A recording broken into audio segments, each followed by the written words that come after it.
ज़्यादा से ज़्यादा जनता के बीच रहना चाहिए। ऐसे में जब वो यात्रा पे निकले हैं तो यकीनन उनको भी इस बात का अनुभव होगा कि पिछले 17 महीनों में उनकी सरकार ने क्या किया और जनता के बीच वो अपनी बातों को कितना पहुंचा पाए। इस यात्रा से उनकी भी समझ में ये बातें आएंगी।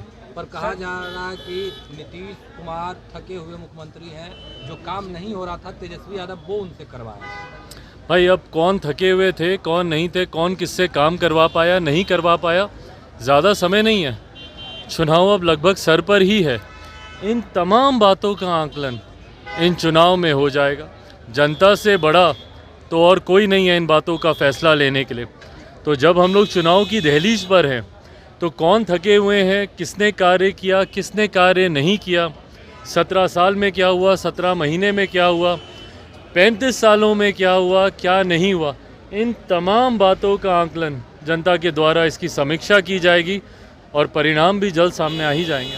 आपने 11 प्रभारियों की सूची जारी की है, क्या ये डायरेक्टली मैसेज है एनडीए और बीजेपी? Of course not. किस बात का मैसेज लेना है? कि 11 सीटों पे आप ऑफ कोर्स नॉट। ये 11 वो सीटें हैं जो डेफिनेटली, देखिए जब आप नेगोशिएशंस करते हैं, जब आप सीट शेयरिंग पे जब आप चर्चा करते हैं, बातें करते हैं, तो आप बफर भी रखते हैं। ये नहीं तो इसके बदले ये नहीं तो इसके बदले ये।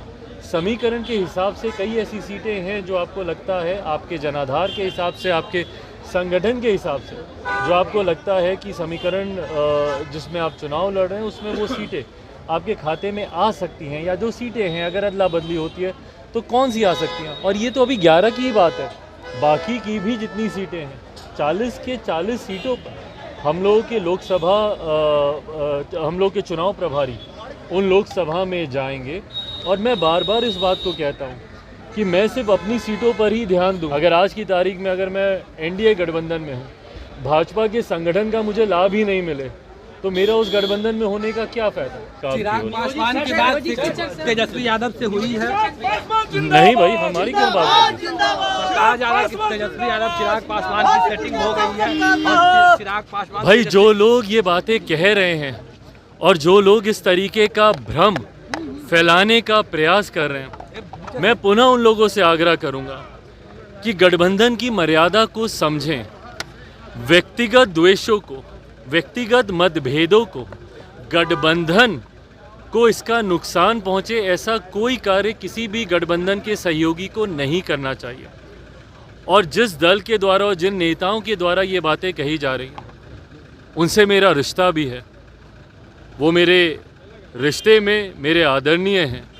मुझे तकलीफ़ तब होती है जब वो ऐसी बातें करते हैं और जब वो बातें सार्वजनिक प्लेटफॉर्म्स पे जाती हैं, सोशल मीडिया पे जाती हैं, यूट्यूब पे जाती हैं, आपके डिजिटल प्लेटफॉर्म्स पे जाती हैं। उसके नीचे कमेंट्स पढ़िए, बिहार की जनता किस तरीके से उनको जवाब देती है।